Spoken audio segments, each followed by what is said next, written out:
In this video, I'm going to show you how to do a double cramp roll. Let's get started. A double cramp roll is the same as a cramp roll apart from you start with a flap.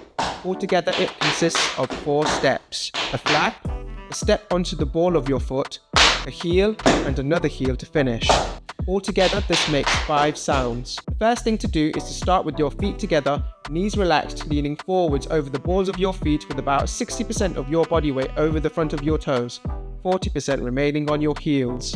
From here you flap and transfer your weight onto the ball of the foot, keeping the heel off the floor. Immediately after, you step with your other leg onto the ball of your foot, keeping both heels off the floor. As soon as you step, you release your opposite heel into the floor immediately. This heel is then followed by your other heel to complete the cramp roll. Try to go through your feet and do not stop on any of the sounds to get a nice rolling sound whilst keeping each beat separated. You can also do the double cramp roll with your feet together or apart. And for the timing, and 1 under 2, and 3 under 4, and 5 under 6, and 7 under 8. And there you have it, double cramp roll.